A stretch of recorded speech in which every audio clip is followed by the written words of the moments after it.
All right, everyone, welcome back to the Philadelphia Union podcast. This is Zero. Thank you so much for joining me. I got a few things we're going to talk about. Obviously, this man right here has been signed by the Union permanently, Jamiro Monteiro. Great job by the Union front office to get him in here and as a designated player, because he was so vital to our team last season. And we desperately needed him back, because I'm going to talk about some of the players that we've lost already in this offseason. It's been kind of a quiet offseason for the Union in terms of bringing players in, because we've lost several pieces. But we've maintained Jamiro Monteiro, which is just huge for the club to bring him back as our most expensive transfer ever in club history. So looking forward to having him still in his prime. He is just a tremendous player on both ends of the pitch and has really helped bring this club to the next level, really, if we can continue to get better. But let's talk about some of the players that we have lost. Now, the biggest one is obviously Haris Medunjanin, who played every single minute of last season. And yeah, he's not a traditional, defensive midfielder. He played that role, but he was so vital in our build-up play, our possession numbers, and of course assisting on goals. I think he had double-digit assists. He was great on set pieces.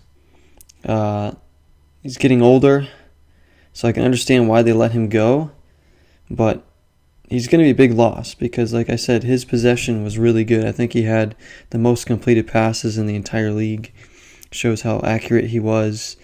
He was a bit of a liability on defense, but again, that really wasn't his preferred position, but he was playing that in the triangle. And he's gone now. He went to Cincinnati, so that's a good pickup for Cincinnati for sure. To have that veteran midfielder in there. But not only that, we traded away Austin Trusty, who is a homegrown player. Obviously a center back that played most games last season before he kind of disappeared and was a bit put in the doghouse. So he's been traded to Colorado for allocation money. So very interesting there. Trusty, a guy I thought was going to be around the club for much longer, has already been traded away because I think the club's going forward with Mark McKenzie at center back and Jack Elliott. But Trusty had some really good performances last year. It was really, I don't know. It's kind of sad to see him go because he's going to continue to develop and be good. But it's just, there's another depth piece in the back gone. Obviously, Fabinho's gone. He's, I believe, retired. Congratulations to him. At least I think he's retired. I don't know. Don't quote me on that. I think Fabinho is gone. We'll take a look at we always do this with the roster for anybody that's watching the video as opposed to just listening to it. We've also lost Corey Burke, I believe, is going to be sold to another club as far as I know. So he won't be there. We know he was away with visa issues most of last season, but that's another big loss because he's a guy that can score goals, provenly. And not having him now is just giving us no depth up top. And another really big loss for the team is Fafa Pico is gone, a guy I thought was going to be around for a while. He's gone to Dallas. So we've lost a lot of key players. We're talking Pico, Trusty, Medunjanin were all big pieces of our team last year that are just gone. Pico, Medunjanin, Trusty, all of them started many games or appeared in almost every game. And, Medunjanin, as I said, played every single minute of this season. Every single minute. And because he keeps himself healthy, too, which is big for his age. Medunjanin's 34, 35, keeps himself in tip-top shape, and he doesn't get injured. So, you're reliable for him to at least be in there. But we've lost, Pico as well. Corey Burke now going to be gone. Like I said, Fabinho is just a kind of a veteran player. He's gone. It's just, we need some depth in here. We need as well, I can't believe I haven't mentioned this yet. And of course, one of the other big losses, Marco Fabian, is gone, the Mexican international. One season and done, one and done. Now, he was a bit of a letdown, to say the least, with his performances last year. He had his moments, though. He did. He scored some big goals. He had his moments. It wasn't all bad, but he wasn't as good as we were hoping he would be. I was hoping he would come back for another season, but they're moving on from him, and he's gone. So Marco Fabian, essentially a free agent right now. So all those big pieces just gone. Like, remember how excited I was when we got Fabian, when we got Vutin, and look how they've turned out, just not good. We've missed on a few big signings, but everything else is working out. Imagine how good we would have been had those signings really panned out as well as they could have. We might have been able to finish first last season. It's going to be tougher this season, but Fabian, I think he just needed more time, I believe. I don't know. Keep himself healthy. But the system that we want to play here, high pressing system, possession style, and just, building with youth, you couldn't bring him back. So we don't have a lot of money to play around with. We just spent a lot of money on Montero, so there's some holes to fill still, for sure. Especially up top and in that number 10 role. Unless Aronson here, this kid was very impressive in his rookie year. Will he continue to improve? We hope so. He can be that number 10 or Fontana as homegrown players. This is a club that is building from within because we don't have the money to go out and just buy a bunch of star players like a lot of other clubs are doing. It's a little frustrating, but it's how we're building. But I like that we're building with youth. But you see all those pieces we've missed, we've lost now, and we definitely need depth in the back, and just almost everywhere we need some depth, except for goalkeeper, really. So this is the roster. I don't know how updated this is. Bedoya, of course, will be back. Bendik is back as the backup. Blake, of course. Corey Burke will not be there. Ryan Collins been re-signed for whatever reason. I don't know. I mean, he's probably good for the locker room. I get it, but his performances last season when he was in were just not good, to be honest. If you actually watched the games and paid attention to what he was doing, it was just not good. He was to blame for a few goals. He's just not what he used to be on Kansas City. And, I get it. He's probably great, like I said, for the locker room, for some of the young players to have him in there. So, but I don't expect him to play too much. At least he shouldn't. Craval will be back. Veteran player. Decent player.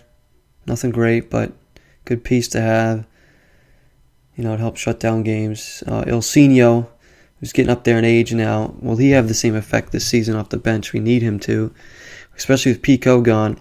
Pico brought some energy off the bench as well, so hopefully Ilsinho will continue his magic. We got Jack Elliott. Fontana, as I said, good homegrown player. He's shown much improvement. I was really impressed with him last season, too, when he played. Hopefully he'll continue to play. Freese, I like. Hope they don't go away from playing him at all. I'd like him to be our main backup, but Bendik is definitely going to be. So we'll see. Gaddis. Here's the other new signing. Jose Martinez from Venezuela. Now, I read an article on MLSsoccer.com saying that he's going to be, or as of right now, he's going to have the biggest impact of any signing. Underrated signing, anyways, they said. He was the biggest underrated signing so far of the offseason by any team. And I was like, really? Honestly, I don't know much about him. I've seen some highlights. He looks like a very pesky player who's going to win the ball. He's definitely going to be totally different from Meduninen.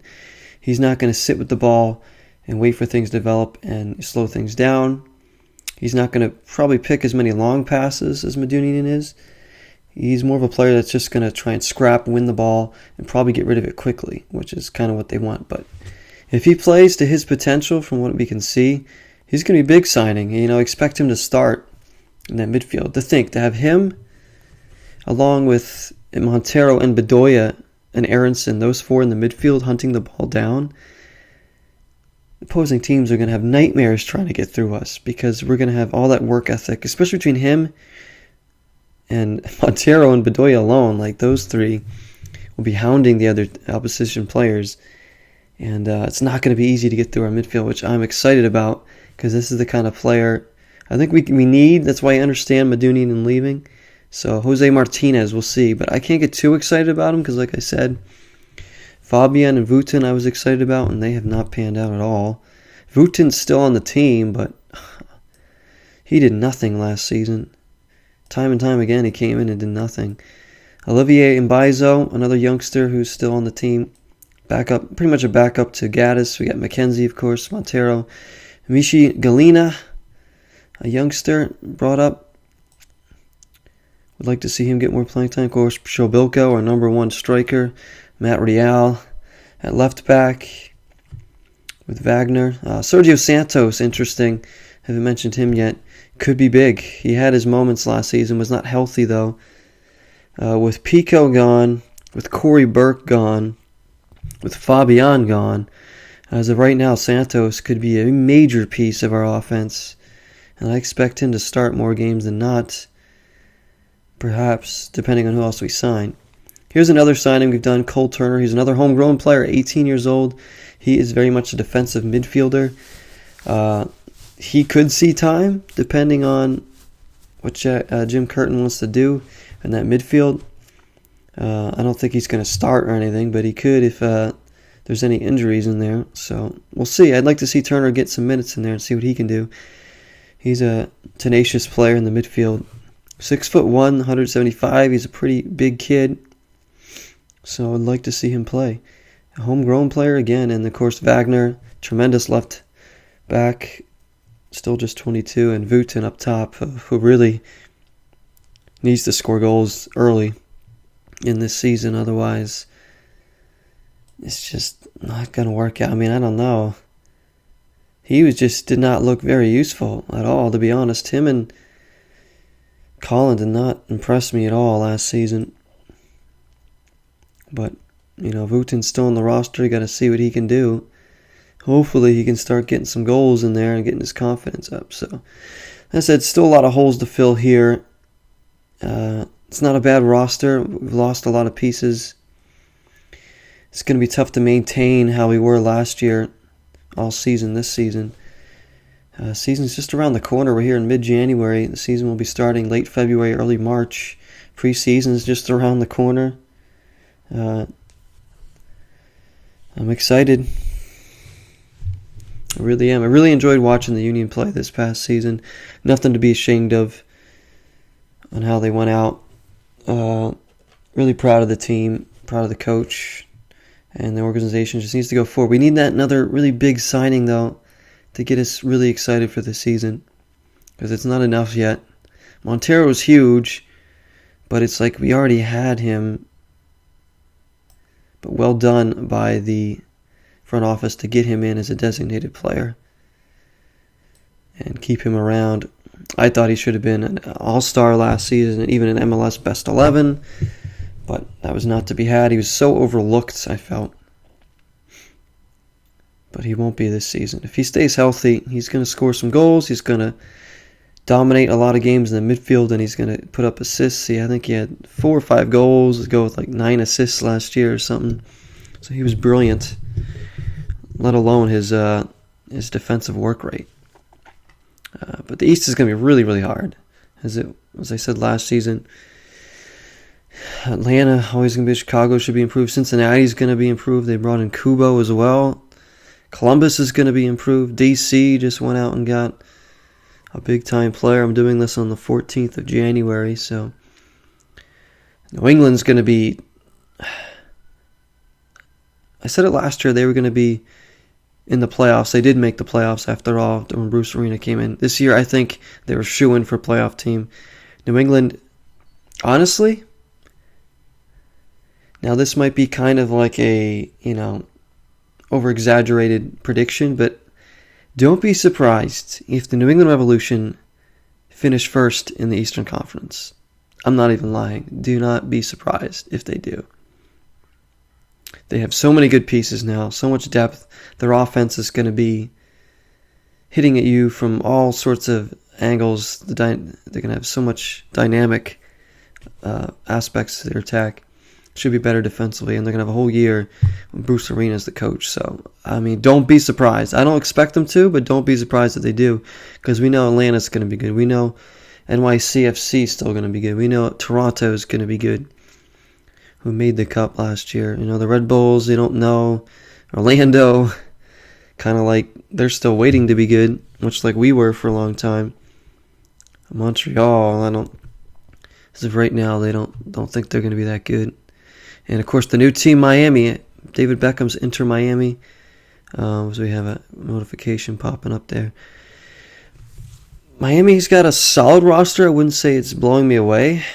I think they're all still waiting for that star power in Miami. They haven't gotten it yet. Still trying to get that star power there.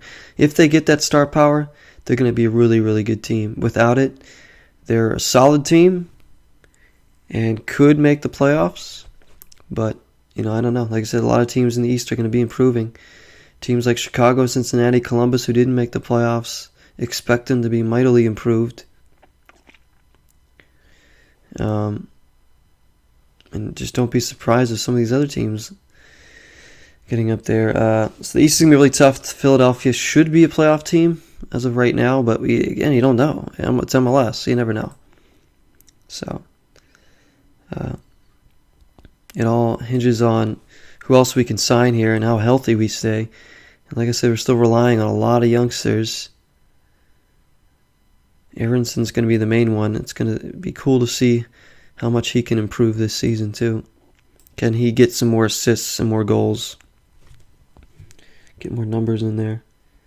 We'll find out. Bedoya leading us again. Captain Bedoya. So yeah, it's been an interesting offseason. A lot of loss, but a few gains. Hoping for some more gains now. No more losses. So I figured I'd talk about all these things that have happened so far in the offseason, and then we'll do another one probably closer to when the season begins. If you guys have any questions or comments on this, please just leave them in the comments section, of course, as I always say. This is just something I do for my channel. I don't care if one person or 100 people listen to it, you know. I am very passionate about the Philadelphia Union, about soccer in general. I just love this team, and I love talking about it. I love debating in my own head what could happen with this team and how badly I want us to win an MLS Cup at some time. But I'm just trying to get more people probably aware of the team and what's going on, and maybe creating some more fans here for the club. So I want to say thank you to everyone for listening. I've been so sick, so I apologize if my voice is a little coarse. I hope you do join me for the next one, and yeah, I've got plenty of other ones. If you go back to the Philadelphia Union playlist, you want to listen to some of the old ones, they're all there. These aren't particularly long podcasts. These are anywhere from 15 to 25 minutes usually, but I do enjoy talking about it and just getting you guys aware of it. If you're an MLS or soccer fan, especially a Union fan, it's probably good for you. So thanks for listening. This will be it. I'm signing off. Till next time, 0 is the number.